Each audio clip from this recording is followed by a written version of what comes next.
Shotgun with Charlie.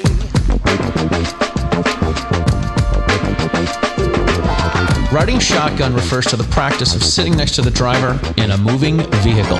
The term riding shotgun came around after the time of the stagecoach, when somebody used to sit next to the driver holding a shotgun, in case they ran into bandits. My name is Charlie Cook, and I drive a lot. I like to talk to people while I'm driving, so I interview people in my car while I'm driving. Welcome to Riding Shotgun with Charlie.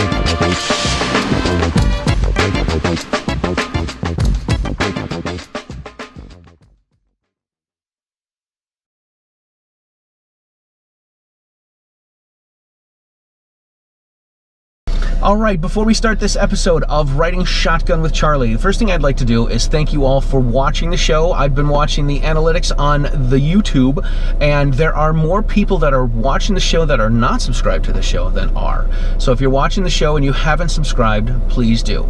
The other thing that you can do to help support the show, besides sharing it and liking and subscribing to the Facebook page and subscribing to the YouTube channel, is you can buy some Riding Shotgun with Charlie stickers and patches and a Gungram sticker as well.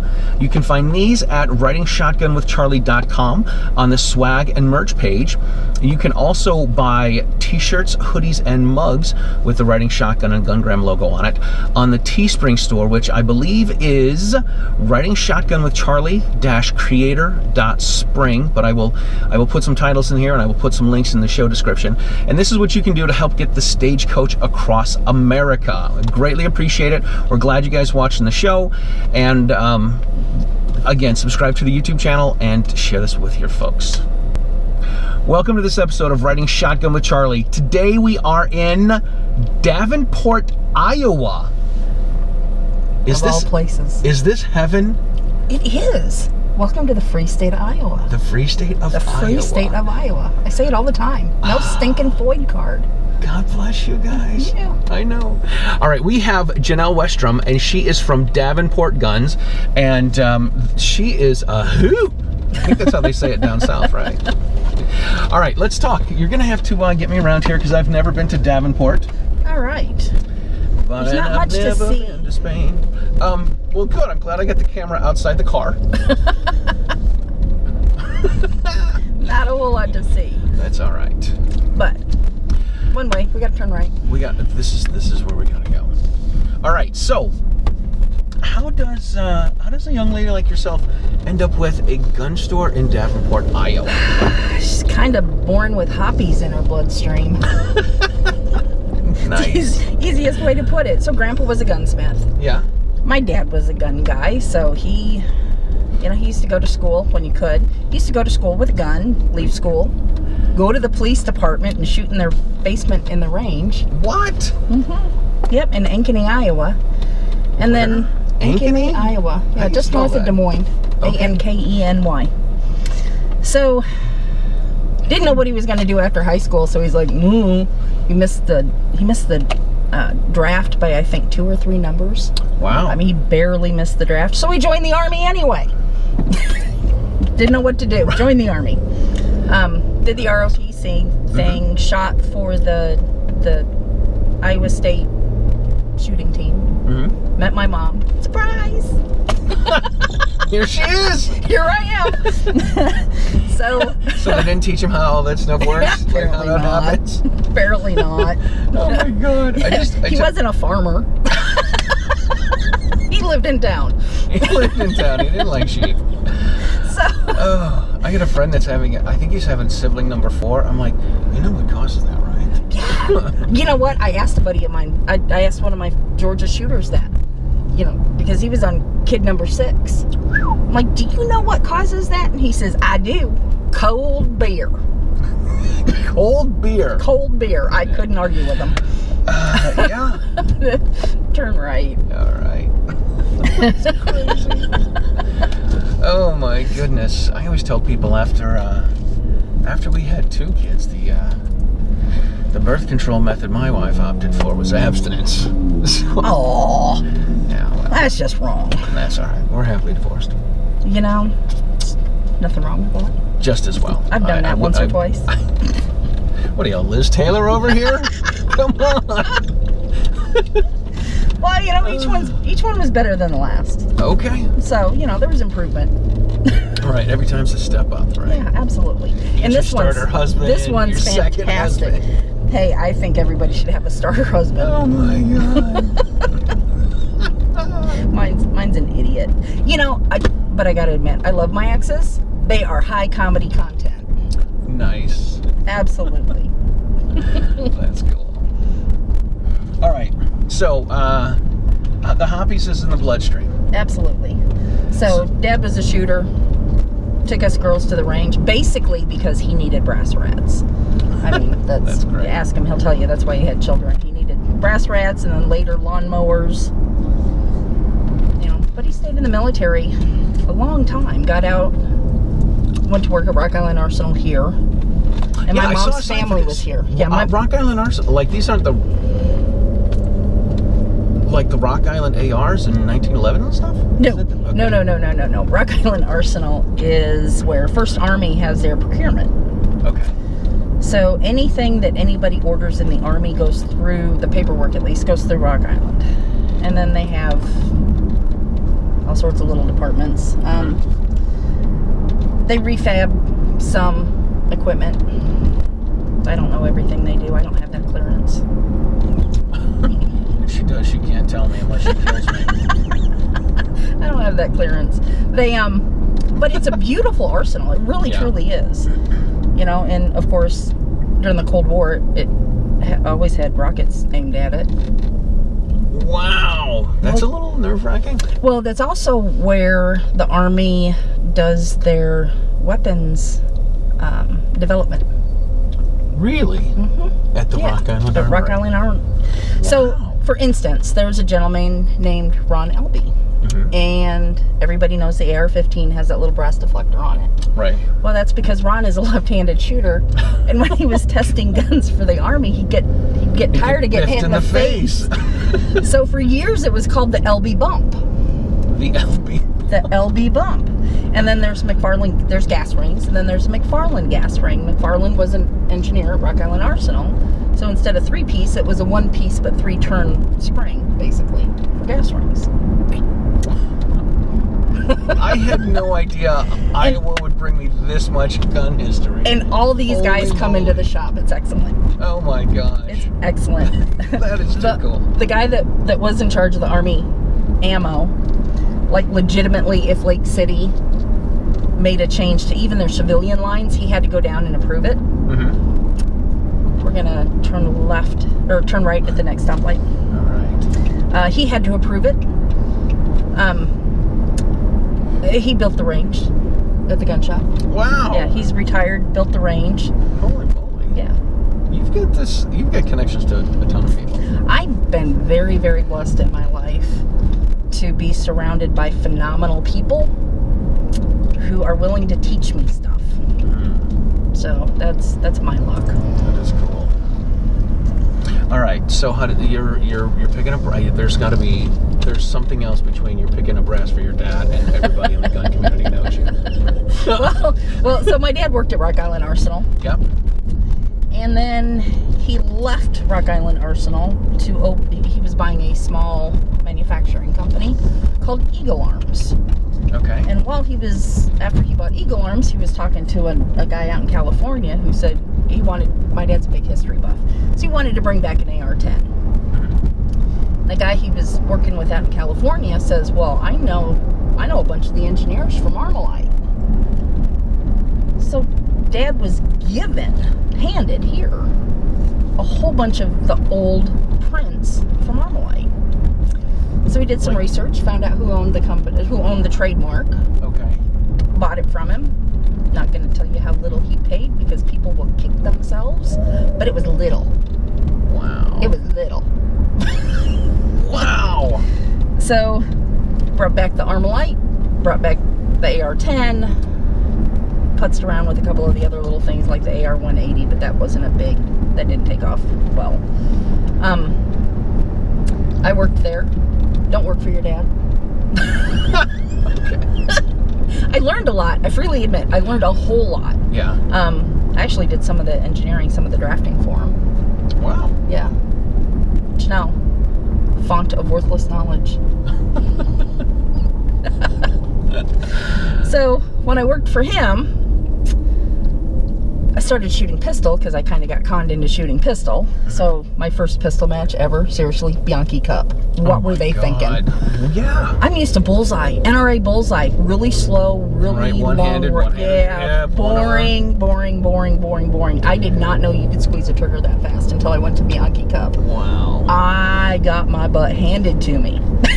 But a really sweet man and his son from Spain, of all places, worked with me on how to shoot the moving targets. I did the best on that stage. Wow. That was my best. That's cool. Yeah. That is super cool. So, like I said, I got very lucky and had some fantastic shooters work with me. So he owned Armalite. I worked there for about 7 years. Left, moved to Georgia. Married an Army guy who shot for the Army marksmanship unit, so I was surrounded by those chuckleheads. Those guys. Right, so how long did your dad own? He owned it for about 20 years before he sold it to another Mark named Mark Johnson, who bought a bunch of stuff and turned it, we're gonna keep going straight, who turned it into something called SAC, Strategic Arms Company. Okay. Or Strategic Arms Corps. Dad stayed on the board with them, and then they sold to a bazillionaire from Brazil. Wow. Really nice guy. So we stay in touch with all these folks, and we've worked with them, and we've done stuff with them here and there. Yeah. So it's actually nice. Folks, when they need to find my dad, they call the store because they Google Jeanelle, or they Google his last name, and then I pop up, then they call the store, and then I'm his secretary. Yeah, it's like I never loved Armalite. Right. He's great. He comes into my store, he tells me what I do wrong, and then he leaves. This is what parents do, right? Absolutely. And some of it I just have to shake my head. You know, he's my computer system. It'll order things based on my mins and maxes that I have in a computer system. And he's like, well, do you know you're getting the best price? And I'm like, I'm not buying 10,000 widgets, Dad. I'm not worried about saving a penny. Yeah. But compared to the time it takes to pay somebody to sit in front of a computer and check all the distributors we use, I don't care. Right. I don't care. It's not worth the penny you save. It really isn't. And I actually audited it for about a week, and it all averaged out in the end over the course of a week. So it's all the same. Yeah. And it's nice not having to have somebody look for empty pegs to see what we need, or look at a bunch of reports. It works well. Very cool. Yeah. Much better system. Very cool. So now Dad does my internet sales. It's hilarious. Really? He doesn't know what to do with himself, so he's like, hey, I'm gonna do your gun broker stuff. Oh, so he writes my gun broker stuff, and then I have to go back and tell him, hey, jackass, people in Alaska have to pay a lot more for shipping. Dude, forever you hear these people say shipping in the continental U.S. or shipping not for, Alaska, Hawaii. Woo. Well, and legitimately, my dad does have a master's degree in marketing. But not in shipping. No. But, he's one of those guys where if he retired, and actually retired, it would kill him. Oh, sure. Yeah, so... He's got something to do. Yeah, we don't want that. No, not at all. We actually like keeping him around. That's cool. All right, so before you get to the store, let's talk more. You said you were a competitive shooter. You said everyone knows you, and you know everyone. It's not that I know everyone. It's that I know enough folks, like Jerry Mitchell, Bruce Pyatt. Yeah. So, I know those guys, the older shooters. Don't beat me for saying that, guys. Right. Experienced shooters. The experienced shooters. There you go. That's very good. Okay. So I know the experienced veteran shooters. Yes. So that's been good. And then, Dad's been having me shoot since I was little. So, we learn sight alignment and trigger control. So pretty much anything you hand me, I can shoot fairly well. Oh, that's cool. Or at least not to make myself look like an idiot, although I might cuss a lot if something recoils really hard in my shoulder. The time that we've spent together, I think you're probably going to cuss a lot anyway. I kind of have to watch it sometimes. I may have noticed that. I have to watch it sometimes. But if I'm mad at somebody, I don't cuss. Really? Really. Because I read a long time ago that if you cuss at somebody while you're mad, like when you're having a discussion, argument, when you're having a discussion and you cuss, that the communication stops immediately. So don't cuss when you're having a disagreement with somebody, because it'll end all communications right then and there. Well, I will say this. One of the improvements books that I read when I was going through my divorce, probably just before the divorce, was it said when the name calling begins, the argument is over. So I had I'm comfortable knowing my ex-wife doesn't watch the show. So we had an argument one time, and I was sitting in my office, and she came, we're just going back and forth, and then she called me, an a-hole or something, and then I just turned and looked at my computer, and I just pretended to type. Yeah. I'm like, I don't care what I'm doing, just don't look at her. She called you an a-hole. You're just done. Ignore her. And she left. And I was like, oh my God, that is amazing. And then she came back in like 2 minutes later, re-engaged. I got right into it, and then she turned around and left. Because she liked to be the one that walked away. Oh. And she didn't like that I ended it before she did, so. Well, you gotta have the last say. Right. All right, so we are officially, I don't know where we are. Perfect. Excellent. This is the way. I think if we just turn around and go back. Yeah, we can do that. Or we can go right. We can make a ginormous circle. Oh, okay. I have There's gotten houses, lost. it's Bettendorf. There's where? There's houses down there. So this is Bettendorf, Iowa. So basically you cross the street and you're in a new town. The entire Quad Cities area is like that. One street will go through Carbon Cliff, Silvis, East Moline, and all right. Just stop just shy of getting into Rock Island. Gotcha. So, yeah, right. All right, we'll take a right. All right, cool. So tell me, competitive shooting. You said you did a lot of the, before you got into 3-gun, you were doing the IPSC and the ADPA and Well, stuff? I didn't do 3-gun, so I misspoke there. So I did, I went to Bianchi Cup, and then I went out to California, I went out to California and did the ICOR, which is the International Confederation of Revolver Enthusiasts. Right. Everyone says it's, since Jerry Mitchell goes to it, everyone's fighting for second. Yeah, basically. Yeah. Yeah, basically everybody fights for second. But, so my second year there, it was always Jerry and a gentleman named Vic, first and second. Jerry's first, Vic was second, but it was always really close. Yeah. So Jerry's walking up to the range one day because they got to do the shoot off, and I looked at him like, Jerry, what happened? And he's like, what do you mean? Said, Vic beat you. He's like, what? Vic got you. Yeah. And Jerry dropped his equipment right then and there. Just dropped his range bag, stomped up to the wailing wall, and turned around and looked at me, and he's like, girl. I got the finger. The pointing finger. I got the pointing Not finger. the tall finger. That is too funny. Life is too short to not have fun. You gotta have fun. Yeah, you do. That is too cool, man. What kind of revolver did you use? I like shooting revolvers. My carry gun's a revolver. I feel I hate saying I'm one of those guys. I'm doing the Mag 40 class with some people this weekend, and I'm bringing my Glock. Just because we're gonna stay straight. Actually, go that way. That's 53rd. Perfect. Perfect. We'll cut that guy off. I carry a revolver. What revolver did you use? So I don't know. It was a big honking revolver with a big old 8-inch barrel.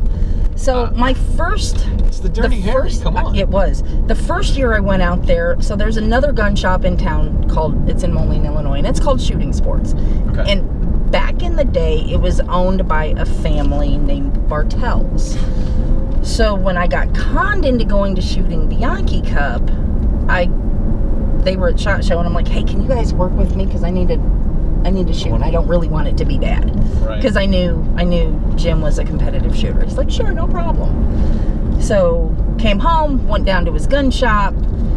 He handed me one of his competition guns, and he says, use this. And Les Bear, who's here local, Les Bear actually did the work on that gun. Wait, Les Bear's in Iowa too? Yes, Les Bear is where... Maybe this is heaven. This is heaven. We got Springfield Armory, Springfield, Rock River, LMT Defense, Les Bear. I mean, we're all just family. Wow. Yeah, we're all just family. Anyway, so I went out, shot a revolver, and then the next year, Jerry shot for Armalite. So before Dad owned the company, Jerry shot for Eagle Arms. When did your dad, what years your dad own? He bought it in 94. 94, okay. So, he already had the shooters, right? So he already had Bruce, he already had Jerry, he already had Benny Cooley, just all three of them, just absolutely fantastic guys. A couple more, Greg, Tony, they're just wonderful. So I show up at Bianchi Cup, they kind of look at me and like, oh, we got to take care of her. So they did, they kept an eye on me, kept me out of trouble. The German action pistol team was there. And weird, I speak German because I spent a lot of years in Germany. So we were talking, and then they said, well, hey, we need to get this stuff. Can you get it? Sure, let me make a phone call.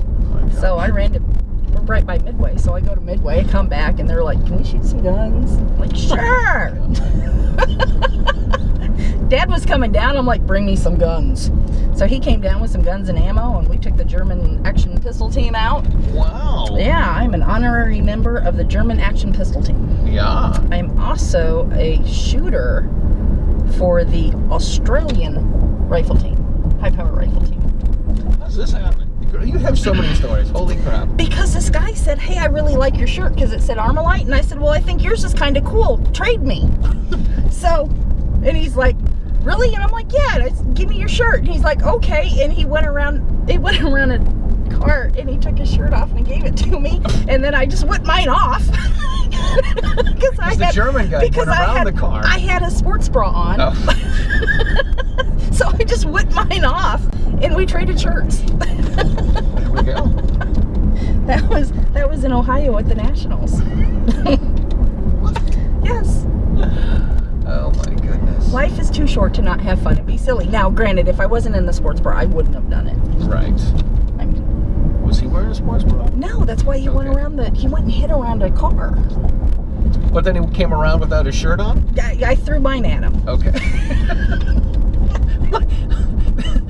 This is like going to the doctor's office. Like, what's the sense in you leaving when I get undressed when you're going to see me in my underwear anyway? I know, that's weird, isn't it? Right. So if he goes around the car, takes his shirt off, and then comes around topless, it's... Well, I guess the doctor's point of view, maybe he doesn't want to watch women pulling their panties out of their butt crack. I don't know. I don't know. So, yeah, and sitting there in nothing but that little thin sheet thing they give you, right? Yeah, that's not awkward at all. Right. Ever.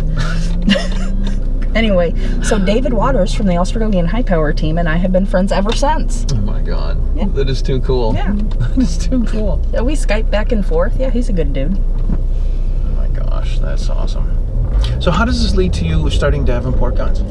So I lived in Georgia and I was working in HR for a company who got bought out by another company. And as everybody knows, when there's buyouts, not everybody stays. Yeah. So they didn't need, 6 HR people. So the HR people from my side of the company got the boot. And the day, so Friday was my last day. On Thursday, my dad calls and says, hey, I'm thinking about buying this gun shop. If I do, will you come up and run it? I'm like, well, let me add that to plan F. Because I had all these other plans in place. Yeah. Because I had a month's notice. And he says, well, okay, well, I'm meeting him in 3 hours, so let me know quick. I know you got a month, but I got 3 hours. Yeah. Man. So I sat there and I talked to some friends and I thought about it and I called them. And, the fact of the matter is my parents aren't getting younger. I wasn't seeing anybody. Like no kids or anything? No kids. Wasn't seeing anybody, so there was no reason for me to stay down there. Right, no ties, no roots. So I came home. And then he didn't buy the company. Bastard! Did you tell him what you did for him? So he says, well, what do you want to do, kid? And I said, well, I've already applied for an FFL, so I might as well open a gun shop. And he said, do you need a range? And I said, absolutely. It doesn't, and I'm not trying to bash on anybody in the industry, but it doesn't make sense to me to sell somebody their first gun and not have the ability to teach them how to be safe with it. Yeah. So that's just my little. So this, I've noticed this with more places that I've traveled to and filming my show around the country and stuff. There are a lot of gun stores that have ranges, but in the occupied territory where I come from, there are 2 places, I think, two, maybe 3 places in Massachusetts where you can buy a gun at a place, like you can rent guns. You know what I mean? I think there's only 3 places where you can go in and rent guns and then end up buying something, but everything else is just a store. Yeah. So we have rental guns. In fact, a lot of the rental guns belong to other companies. Springfield Armory uses our stores as one of their showcases. Wow. So when people drive by and they're like, "Oh, Springfield's right there. Can I stop in?" They're like, "Go to Davenport Guns." That's cool. So they try to keep us with one of everything they carry in stock. Nice. They try. Nice little perk. It is. And then I've just been, again at the shop, I've been extremely lucky. So I had a gal that I bumped into in the parking lot before we were ever open, and she's like, "I heard there was a gun shop coming in here with a range, and I want to practice my pistol." Rock on. So she has been with me pretty much since then. That's awesome. Yeah, Marion she's a great-grandmother. I will not say her age because she will gut me. She's a great-grandmother. She has 11 great-grandchildren, but she runs my Girl in a Gun group. Yeah. She's an NRA certified instructor. She's just absolutely fantastic. And if she comes into work on Monday mornings, because she doesn't work weekends, if she comes into work on Monday mornings and the store is not appropriately clean for her, she will snatch me up and read me the riot act. What? Oh, absolutely. Oh my goodness. And then I have to go to everybody else and say, "All right, Marion just chewed my butt because you guys didn't do your job last night." Here. Stop it. Oh my gosh. That is too cool. Yeah, it's fun. We have a good time. So you guys have a Girl in a Gun? We do. That's great. We do. We have over 400 women in our Girl in a Gun group. What? Because pretty much every woman that walks in the door, we invite them to come try it. That's cool. Yeah. Oh my God, that is so cool. Yeah. The range is, it's $20 a month for unlimited range use. I have a hard time being a hypocrite. If I tell you I want to practice, I want you to practice, then I don't want to make it cost prohibitive for you to do so. Interesting. So that's a good way to put it. I know a couple ranges. To belong to them is several $100 a year. Steep. Yeah, like $600 or $700 for. Yeah, ours is $20 a month for unlimited range use, or $25 for a couple. Unbelievable. And then we give you eye protection, we give you ear protection, and then we randomly do stuff for members. That's awesome. You were telling me about one of these. Like, this is just rando. Like, hey, we're gonna do we're grilling hot dogs this weekend. So last weekend we had the folks from Gel Blaster came, and their Instagram guy, his name is James, the Gel Blaster guy. So he was there. Yeah, he was there. How did his parents know? I don't know. James, the Gel Blaster guy, ends up working for Gel Blaster. But you know what? He's really sweet. Yeah. Really sweet kid. He anyway, so I'm like, well, and my stepson was graduating from high school actually on Sunday. He works at the shop. So does my stepdaughter. Those poor kids. they get me at home and at work. Or they're on the clock. They're always on the clock. So with them there, we did instead of bratwurst or hamburgers or hot dogs, we did walking tacos. Oh, the walking tacos. Yeah, we did walking tacos. So these folks from Texas that were here in the Midwest are like, "What the hell's a walking taco?" Right. So we had to explain it to them, and they ate a lot of them.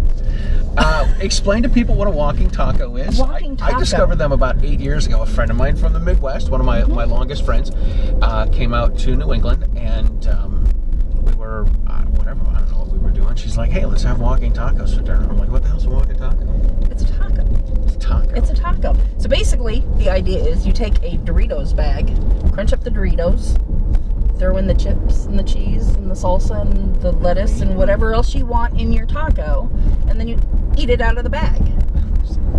It's walking tacos. Walk and eat. So they also have walking chili, and that's made with Fritos. That's great. My husband and stepson introduced me to those. Oh my God.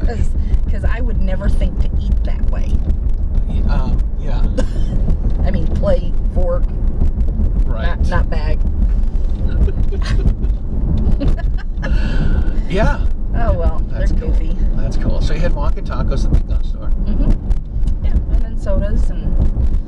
we shot a lot of gel blasters. Now, let's tell us what a gel blaster is. Because So- I've never heard of them until you're like, oh, look, we got gel blasters. You start shooting them all over the store. We were. So it's a little pistol type looking thing. If you turn right at the lights and right at the next store, we'll be right back at Davenport. Oh, wow. Right back at the gun shop. All right. So it's like a gun, but it's got a hopper on the top. Yeah. And it shoots these little water-filled Orbeez. So they start off about the size of pinheads. You soak them in warm water for about 45 minutes, and they become supersized. And you shoot them at high speed and full auto. I love the full auto part. Yes, yes. And in the package, they come with safety glasses. They come with 2 hoppers. You can change the color of the thingy on them. I, of course, took mine and had to cool it up. So mine has a camera and laser on it, and, Oh my and God. a sling, and This girl's out of control. And then Saturday night we went to a car show. Yeah. So my husband had his M37 Army truck, and I had my little 1970 Mustang. Yeah. So we're driving down the road. Next thing I hear all over my car. Oh my gosh. We're gonna keep driving for a bit. This is fun. These jerks were shooting at me. So I had to snatch my gel blaster up, and we started shooting back. So everybody's dying on the roads, because here we are, this old truck and this old car shooting basically what looks like water guns at each other. That's so cool. Yeah, so Gel Blaster sent me 10 to sell in the store, and then to put back on their van, they sent a whole bunch more, and I sold those 10 and 50 more. Oh my God. So I had to get into their stash and sell them. Oh yeah, these things. They're pretty cool. They're fun. They're fun. I had 2 guys come in Saturday morning. They didn't look very approachable. Okay. Right? They're just kind of not angry, but a little bit standoffish. But they ended up buying 2, and then they came back an hour later and bought 2 more. Did they break them, or they just found a need? No, they just like they have 2 hands. They each need 2. Yeah, I don't know. I don't know if it was grandkids. I don't know what the deal was, but they had a great time with it. We had Monday. We had a couple retired police officers in. They were visiting friends, so they were here in the Quad Cities. They all bought one. They were actually at Field and Stream in town, and we're talking to an officer, and they said, well, where's a good gun shop around here? And they said, you got to go to Davenport Guns. Nice. So, yay. But I love my cops. I love anybody willing to take a bullet for me. I love anybody willing to sign Or a gel cap. Or gel blaster. A gel blaster. Or anybody who's willing to run into a burning building or sign a contract saying that they're willing to give up their lives to protect our freedoms. I mean, how do you not love those people? So, you know, during the peaceful protests that 2 people... Peaceful protesters. It was, what was mildly peaceful? Well, 2 people here in the Quad Cities actually died during their peaceful protests. Wow. Yeah, and that's a lot of peace. That is a lot of peace. And every place that sold guns in Davenport, except for us and 1 other location, got broken into. No guns got gone, but got broken into. Wow. So we were here. So we heard what was happening. So we came back to the building, took all the guns, locked them in the vault, locked them in the classroom, had bodies on site, drew down 3 of us on a unmarked squad car. So, yeah, so all the officers have learned that if they're going to be on that street at night when something like that is going on, to turn their lights on so we know they're good. Put the gumball on. Yeah, so we know they're good. Right. We had lots of people slow roll past us, and every time they did, I'd walk out and into the light. I was really obnoxious. So one of my customers came in shortly thereafter and said, you know, I saw you on Facebook. And I said, you did? And he's like, yeah. What was I doing? I said, well, what was that about? And then basically it was a picture of me standing there with my SIG MPX in my bright red shirt in this light, because I wanted people to see that we were there. Yeah. Right? And it basically said, don't mess with this girl, she cray. There we go. I'm good with that. Hashtag don't mess with this girl, she cray. Yeah. And I shoot in almost all of my commercials, so everybody, I'm that girl that shoots in town. So, well, because I can't said, you know, I learned how to shoot because I saw you shoot in a commercial. Wow. And I know if you could do it, then I could do it too. That is too cool. Yeah, it's absolutely fantastic. That is too cool. So, not this light, not the next light, but at the top of the hill, we're going to hit another light. Okay. And we're going to turn left. All right. Anyway, so after all the stupidity, I actually had to write a civil unrest plan for Davenport Guns. Wow. And part of that plan is that I will let all the local law enforcement agencies know that we will be there and be on site. And if we are there and on site and anybody needs a place to take a break, go to the bathroom, get some coffee, get a snack, if we're on site, consider Davenport Guns your safe space. That's kick-ass. So we had, man, I can't tell you how many. I put it out at about 4:30. I sent it to the police department, and I can't tell you how many officers came in the very next day to thank me for that. That's cool. You know, but cool. With all the stuff that's been going on, first of all, Iowa's now a constitutional carry permitless state. On July 1st. On July 1st. On July 1st. Okay, cool. Good to know that I'm still covered under my Utah permit. You are. Thank you. How has this affected business?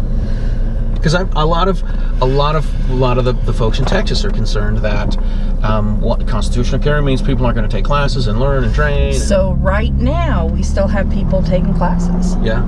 Right, because you still have until July 1st. And constitutional carry, you can still get an Iowa carry permit even with constitutional carry. Right, if you want to have some reciprocity and get a permit somewhere else. Right. I'm a Utah instructor, so if your state has reciprocity with Utah, you have to have your home permit state before you get the Utah permit, even if it's a constitutional carry state. Yeah. So, I should have you come do a Utah class. Yes. Let's do it, girl. Okay. Let's do it. Legit. Yeah, let me talk to my training manager, because he's got AT, so he's otherwise occupied with Uncle Sam right now. Gotcha. God bless him. Yeah, we'll schedule one. That would be totally cool. That's easy. I've had one of my crazy goals is to film a show in every state. So this little tour that I'm doing now, I'm filming in Iowa, South Dakota, Nebraska, and Kansas. Excellent. And I think it'd be cool to teach a class in every state. Before I started riding shotgun, I wanted to film a show in every state. How bad is this school bus driver that he's taking over 2 lanes? There's some knucklehead and a bicycle. Well, that's a bicycle trail. Yeah. So that goes through Davenport, Bettendorf. That goes actually, it's like 26 miles of bike trails all along the Mississippi, and then it comes up here. Oh, the river I drove over. That was the Mississippi. I didn't even think of that. Yeah, that really big river. It didn't seem that big. I know, it's kind of a letdown. All right, what's going on with this bus? Okay, they're gonna pull in, and we're in a school zone. Yes. So all right, so trying to stay focused. You still have people taking classes. People still have, if they want to get a permit somewhere else and travel. Other than that, people aren't going to have any training to. And you're still. I want to make this clear for folks. I have really smart customers, and they still come in for training. This is good. I've had some people ask me. I said I was taking this Mag 40 class, and they're like, "Well, you're a gun instructor. What are you taking a class for?" There's a lot more stuff for me to learn how to do. Well, yeah. There's. You don't stop learning. So I've been an instrumental music teacher in public and private schools for 25 years, and I get that I'm at the bottom of the food chain, at the bottom of the totem pole when it comes to teachers. But you deal with kids. God bless you. So I have not Altoids. What are they? Tums that I keep in my car. There you go. Teachers, even regular school teachers, have ongoing education, right? Continuing ed. This is what they have these in-services for. So, this year I've taken a few classes for myself, and a handgun 101 class at SIG. I'm not an arrogant pompous chump, but it's not going to teach me much. You know what I mean? Like, I got all that stuff down. But I still end up taking it because I want to take some other classes. So you have to take the 101, 102, 103, 104 before you can do the other classes. So okay, cool. And when I did my NRA training, I kind of did it backwards. And I've never taken basics at pistol. But it says if you're a competitive shooter, you don't need to take it, right? Okay, so, right. And I when I took the class to become an instructor, that guy was kind of funny because I was the only actual shooter in the class. Two of the guys, you're going straight. Okay. Two of the guys were firearms enthusiasts, newbies. Like just that year, they had decided that they really liked firearms and they wanted to teach people how to shoot. So the shooting portion of that, they could not pass. Oh my goodness. And I have ADD, so I couldn't just sit there. You're in another school zone.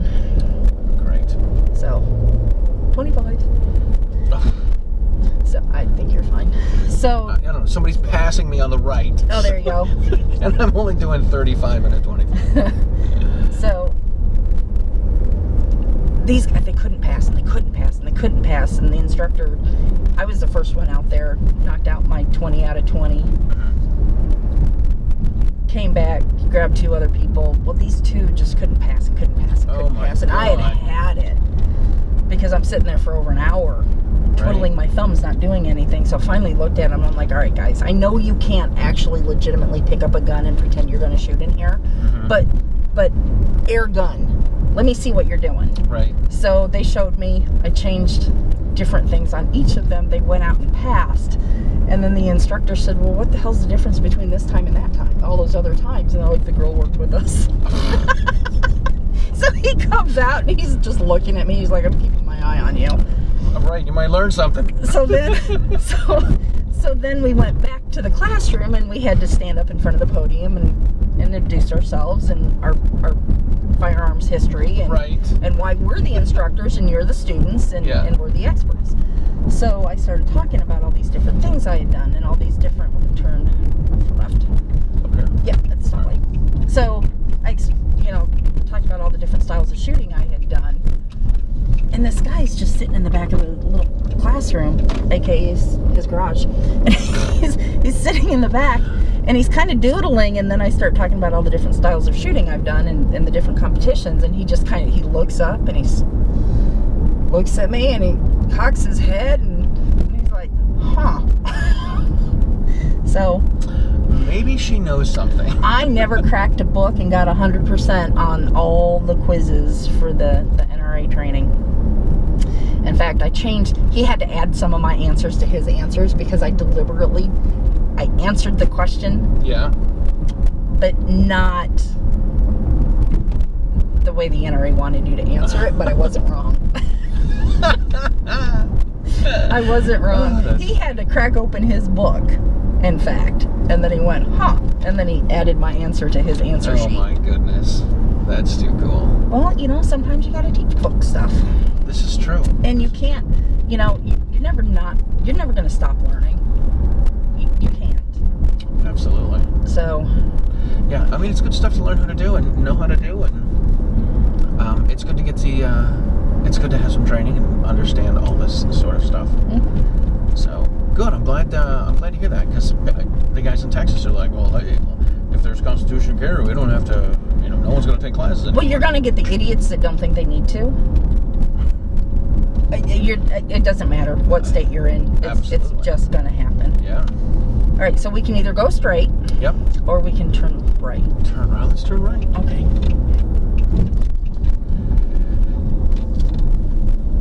So biz is good.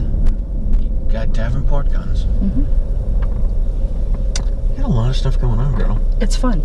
Well, I mean, I've got Davenport Guns, and then I'm the Iowa director for the DC project. Oh my God, I love I'm getting all the DC project gals. So I don't have a lot to do in Iowa because, I mean, I've got Grassley and Ernst. I can't get any more Pro 2A than those two senators. Right. So when I do go to DC, I don't necessarily waste their time because they don't need to. Just go in and say thanks. I don't need to, but I will say this. So Fred in Grassley's office, he's Grassley's Pro 2A guy. Mm-hmm. He coached the girls from Connecticut on how to deal with Senator Murphy because their offices were right next to each other. Really? He coached those girls for an hour, which was fantastic. Right? Yes, Holly and Brooke. I've had both of them on the show. Have you? I love them. And Amanda, I mean, one of the best conversations we had flat out was with an Ohio rep. And because I have a store in Ohio, I was able to speak. Nice. So she was not gun friendly and started the conversations with her arms crossed, leaning back. You know, her entire body language was, get the hell away from me. Right. We had 15 minutes scheduled. 45 minutes later, standing out in the hallway, by the time we left, we got hugs. Wow. Yeah. You went from crossed arms to hugs. Absolutely. That's cool. So that was really good. And it was basically, it was about education. Listen. This is what the DC Project's about, education over legislation. Absolutely. So, yeah, and I tell my folks, listen, I'm your resource. If you need me, tell me what you need. And then on top of all that, I'm on the Range Retail Advisory Council for the National Shooting Sports Foundation, and I'm on their board of governors. Oh my God. You know, I want to hear what you're doing. I want to hear what Amanda's doing. Oh my God, I can't. Amanda's my hero. She is amazing. Amanda Suffolk, I on the Target Radio. She's phenomenal. She's the man. I think Rob's the man. He's the dude. Amanda's the dude. Amanda's the chick. Blowing some stuff here. Today's Rob's birthday. Oh, is it? It is. Oh, well, I will have to reach out to him because I am no offense, folks, I am anti-Facebook. All right. Yeah, you know what? When I asked Amanda, I'm like, hey, I have a map on my corkboard of all the places that I want to go to, and I wanted to do a 2020 Stagecoach Across America summer tour. This is not a stagecoach. Would you just go with me here? Okay. So I had this map. I had a friend of mine bought me a map, and I started to put pins up everywhere. So I put one in Davenport, Iowa. I'm like, I gotta go to Davenport Guns. I gotta have Jeanelle on the show, and because I know you advertise with on Eye in the Target Radio, and Amanda's like, I'm like, I want to reach out to Jeanelle, but she's like, here's a number. She's not really on Facebook. Get in touch with her. Tell her we're friends. I'm like, all right, let's do it. Yep. And I think she told me about it. That's awesome. Yeah, she's great. Yeah, half the silly stuff I do is just because Amanda says, hey, come with me. Oh my God, I can't tell you how many people that are like, so Amanda said I should do this, and I did. She's not bossy, she just knows what to do. She's just like, do this. Absolutely. Yeah, she's great. Well, and scary smart. Yeah. Scary smart. She keeps airplanes in the air. She's wicked smart. So, and I met her at the NRA show in Indianapolis. We were all sitting at a table for lunch. Not the last one, the previous one. Gotcha. So we were sitting there at a table for eating, just, kind of hanging out. That's what tables are for. Well, yeah. So, we were more like just hanging out than eating. And then folks just kind of started congregating at the table just because we had empty seats.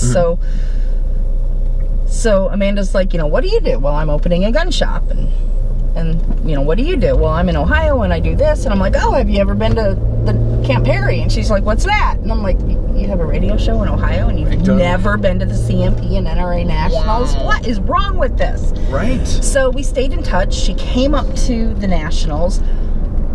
We might have stolen the General's golf cart. Might have. Well, we did. The statute of limitations passed. We did steal it. And all they did, actually, the guys that we stole it from, actually just ran up and they're like, hey, Jeanelle, can we just have the star off the front of this, please? That's great. And Amanda's like, shit, just stole the General's golf cart. I'm like, I did. So she came, I told her what day to come. So she watched all the state junior teams compete. So they compete with us adults, but then they have a day where they're just competing with the other teams. Turn left at the lights. Turn left, okay. And then she saw her stubbles, which is the President's 100, but pair fired. So you got two shooters shooting 30 rounds instead of one shooter. Yeah.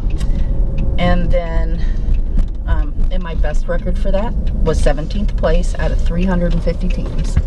Wow! Dude. That's kick-ass. I'm not horrible with a rifle. Not at all. 17th out of 350. Yeah. My President's 100 best was, I was 119th. Out of 100? 1,700. Okay. 1,742. Yeah. Well, the top 100 people, if you're in the military and you're in the top 100, you get to wear a tab on your sleeve that says President's 100. Oh. So they have it for rifle and pistol, and I think small bore, but I'm not sure about that. Anyway, yeah, it's badass. A big deal when you're in the military and you get to wear that tab. That's cool. Really big deal. That is cool. So 119th out of 1,700 is pretty respectable too. Yeah, I really tried. The guy that won, I really tried to see if he would just trade his offhand, right? His awful hand score with me. He dropped 2, I dropped 5. Wow. They anyway, so they were doing the Hearst doubles, and then after the Hearst doubles, they had the vintage sniper match. So a couple of my buddies were all ghillie suited up. I told them they had to low crawl to the firing points. She met my dad and his buddy Ed, and these two, they're probably some of the smartest people I know, and they get together and they turn into idiots.